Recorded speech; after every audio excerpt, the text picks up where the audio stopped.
Think about the last time you filled up your gas tank, the price on the screen, the seconds ticking. That number, wherever you live, whatever currency, is connected, invisibly, to a single complex of pipes, towers, and processing units sitting in the eastern province of Saudi Arabia. A place most people have never heard of. A place called Abqaiq. On the morning of the attack, satellite images showed smoke columns rising from the world's single largest crude oil stabilization facility. Not a refinery, not a terminal. The choke point. The node through which roughly 5 to 7% of the entire world's daily oil supply passes before it becomes anything: fuel, plastic, fertilizer, medicine. Iranian drones hit it, precision strikes, multiple waves. And in the hours that followed, oil markets did something they hadn't done in decades. They gapped open at the highest single-day spike in recorded history. What we are going to do today is not just reconstruct what happened. We are going to map the architecture of vulnerability that made this possible and ask the question that most analysts are still avoiding. Who, in the end, actually benefits from the world discovering that its most critical energy infrastructure can be neutralized in under an hour? I've spent years studying the intersection of energy, geopolitics, and state conflict, not from the perspective of who deserves blame. That is a question for diplomats and courts, but from the perspective of mechanism, how systems break, who designed their fragility, and who profits when the fracture lines are finally exposed. What I found, tracing this attack back through its technical, historical, and financial layers, forced me to revise several things I thought I understood about Gulf security architecture. I want to walk you through those revisions carefully. Here is the argument. The Abqaiq strike was not simply an act of Iranian aggression. It was the moment the world was forced to acknowledge that the global oil system has been running on the assumption of Saudi invulnerability, and that assumption was always fiction. Let's start with the target itself, because its importance is routinely understated even in serious analysis. Abqaiq, formerly known as the Abqaiq Khurais complex, processes the majority of Saudi Aramco's crude output. We are talking about roughly 7 million barrels per day at peak capacity. To put that in a frame you can hold, the United States, the world's largest oil producer, produces about 13 million barrels per day across its entire territory, thousands of wells, hundreds of facilities. Abqaiq alone, one compound, handles the equivalent of more than half of that. It does not extract oil, it stabilizes it. Raw crude from the fields arrives full of hydrogen sulfide, toxic, corrosive, explosive. Abqaiq strips that out, separates the crude into grades, and sends it down the pipeline toward export terminals at Ras Tanura and Yanbu. Without Abqaiq, the oil sitting in the ground nearby cannot safely move. The Saudis have known this for 40 years. The facility is ringed with anti-aircraft batteries. It appears regularly in classified assessments as one of the 5 most critical infrastructure nodes on the planet. The CIA has described it in various assessments as among the most strategically significant pieces of real estate on Earth. And yet, the drones and cruise missiles that struck Abqaiq in September 2019 did not come from the south, from Yemen, where the Houthi movement initially claimed responsibility. American, Saudi, and European intelligence agencies concluded they came from the north or northwest, from Iranian territory or from Iranian-aligned forces in Iraq. This matters enormously from a military standpoint. Saudi air defense systems, primarily American-supplied Patriot batteries, were oriented toward ballistic missile threats from Yemen. They were not configured, positioned, or calibrated for low-altitude, slow-moving drone swarms approaching from a different vector. The attackers did not overcome Saudi air defenses. They simply flew around them. This is the forensic detail that should have dominated the analysis, and largely did not. The vulnerability was not a gap in hardware. It was a gap in assumptions. Saudi planners assumed they knew where the threat would come from. That assumption was engineered against them. Now let's place Iran in the frame. not as a cartoon villain, but as a rational state actor operating under enormous pressure. By mid-2019, the reimposition of American sanctions following the U.S. withdrawal from the Joint Comprehensive Plan of Action had reduced Iranian oil exports by roughly 80% compared to peak levels. The Iranian economy was contracting. The currency had lost more than half its value. The regime was under existential economic stress. From Tehran's perspective, the calculus had a certain brutal logic. If we cannot export oil, we can demonstrate that neither can our adversaries, at least not without paying a security premium they have never had to price in before. The strike at Abqaiq was, in this reading, a message delivered in the language of infrastructure. And the message had a very specific recipient, not just Riyadh, Washington. And behind Washington, the global capital markets that price oil. Pull up a map of the Arabian Peninsula and look at it as a cartographer of power rather than a tourist. The eastern province of Saudi Arabia, where Abqaiq sits, where Ras Tanura sits, where the overwhelming majority of Saudi oil reserves are located, is geographically close to Iran across the Persian Gulf. It is within drone range. It is within cruise missile range. It is within the operational envelope of every asymmetric capability Iran has spent 20 years developing precisely because it cannot compete with American conventional military power. Meanwhile, the Strait of Hormuz, the narrow passage through which roughly 20% of the world's oil supply transits, is effectively under Iranian observation on its northern shore. Iran does not need to sink tankers to disrupt the market. It needs only to demonstrate periodically that it can. What the map reveals is that the architecture of global oil supply has a single geographic throat, and that throat has been in Iranian targeting range for decades. The world simply chose not to price that risk. Here is where the sum-zero logic becomes most visible. When Abqaiq was struck, Brent crude rose approximately 15% in a single day, the largest single-session percentage increase since futures markets began tracking it in the 1980s. That spike represented, in raw dollar terms, a massive transfer of wealth from consumers and industries that use energy to every producer sitting outside the crisis zone. Think about what that means in practice.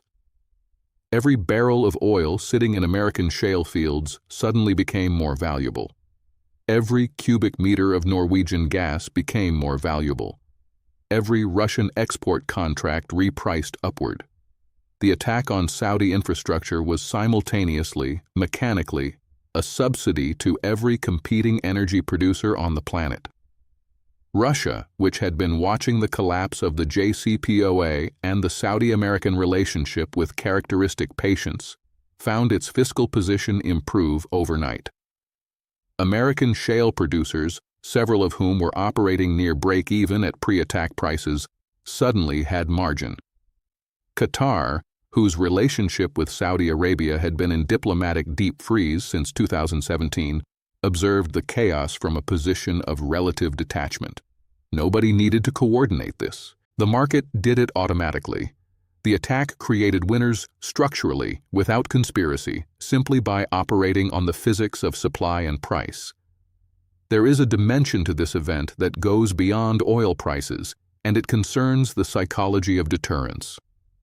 Saudi Arabia's security guarantee, the implicit promise that American military presence in the region renders the kingdom invulnerable, was visibly called into question on a single morning.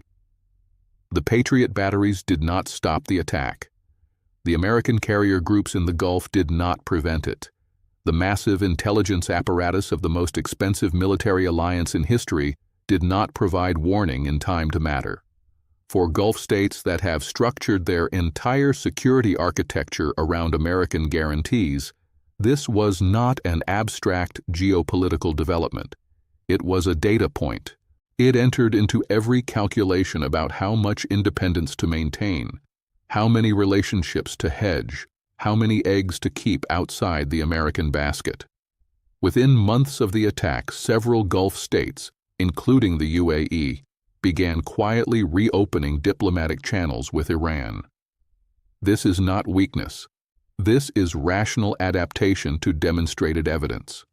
When your security guarantor cannot protect your most critical infrastructure, you begin insuring yourself through other means. The actors in this scenario each face a version of the same trap, and none of their options is clean. Saudi Arabia can invest massively in distributed infrastructure, spread its processing capacity across dozens of smaller facilities rather than concentrating it at Abqaiq. The cost is enormous, the timeline is a decade plus, and in the interim, the vulnerability remains. Alternatively, it can pursue diplomatic normalization with Iran, which it has begun doing cautiously since 2023, trading security for geopolitical flexibility but weakening its alignment with Washington. Or it can continue the current posture, relying on American deterrence while privately acknowledging that deterrence has limits, which is essentially accepting managed risk. Iran faces its own constraints. The attack demonstrated capability, but using that capability again carries escalating costs.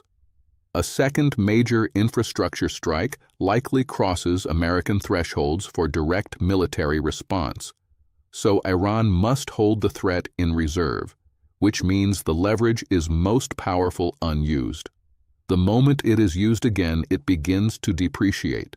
The United States is caught between a commitment it cannot fully honor and an ally whose strategic importance is declining as American energy independence has grown. Defending Saudi Arabia costs political capital. Allowing Saudi Arabia to be attacked costs credibility. Neither option is without expense. Looking forward, 4 scenarios structure the space of what happens next. In the first, diplomatic normalization holds. The Saudi-Iranian rapprochement brokered with Chinese facilitation in 2023 deepens, the proxy conflicts in Yemen and elsewhere de-escalate, and Abqaiq becomes a symbol of a crisis that forced a regional reordering rather than a catastrophe that triggered one. Energy markets reprice the risk premium downward. This is the most stable trajectory and the most fragile. In the second, normalization collapses under the weight of Iranian domestic politics, regional proxy conflicts, or an Israeli military action against Iranian nuclear infrastructure that reignites the broader confrontation. A second infrastructure strike, at Abqaiq, at Ras Tanura, or at the Strait of Hormuz itself, sends oil above $150 and triggers a global recession. This scenario has not been priced out of the market. It is merely dormant. In the third, the energy transition accelerates faster than geopolitics expects. Falling renewable costs and electric vehicle adoption reduce the marginal importance of Gulf oil over a 15 to 20-year horizon, gradually diffusing the strategic tension by eroding the underlying prize. Iran and Saudi Arabia remain adversaries, but adversaries fighting over a diminishing asset. In the fourth, the one least discussed, a non-state actor or a second-tier state acquires similar drone and missile capability and uses it against infrastructure that lacks even Saudi Arabia's imperfect defenses. The 2019 attack was, in effect, a proof-of-concept broadcast to every actor watching. The barrier to infrastructure warfare has been permanently lowered. If you are someone who thinks seriously about how global systems actually function, as opposed to how they are described in official briefings, the Abqaiq attack should recalibrate something fundamental in your model. We have built a global economy on the assumption that critical infrastructure is defended, that great power competition operates within understood rules, and that the geography of energy is stable. September 14, 2019 was the morning all 3 of those assumptions were stress-tested simultaneously, and all 3 showed cracks. The price you pay for energy, the stability of supply chains that depend on petrochemicals, the security architecture of an entire region, none of it rests on the solid foundation the official narrative describes. It rests on a series of deterrence assumptions, geographic bets, and historical continuities that a drone swarm demonstrated in under an hour are contestable. That is not a reason for despair. It is a reason for clear eyes. The analysts and policymakers who absorbed that lesson in 2019 are making different decisions today than those who looked away. The question is which kind of observer you intend to be. Let me bring this back to its essential structure. Abqaiq was not merely attacked, it was revealed as the single point of failure in the architecture of global oil supply. The strike was an act of Iranian state aggression, yes, but it was also a demonstration of systemic fragility that the world's most powerful governments had an interest in not publicizing, because publicizing it would have required confronting decades of strategic negligence. The winners were not only in Tehran, they were in Moscow, in Houston, in Oslo, in every trading floor that went long on oil before the markets opened the following Monday. The geopolitics of energy is, at its base, a game of sum-zero flows. Every barrel that cannot leave Saudi Arabia is a barrel whose absence has to be priced somewhere and priced by someone. Saudi infrastructure has been partially hardened since 2019. New air defense layers have been added. Processing capacity has been distributed. But the fundamental geographic reality has not changed. Abqaiq still exists. Iran still has the range. And the world is still, however reluctantly, dependent on that single stretch of eastern Arabian desert. The question I want to leave you with is this. If the world's most important energy facility can be taken offline in a single morning by a non-state proxy using commercially available drone technology, what does that tell us about every other critical system we have decided is too important to fail?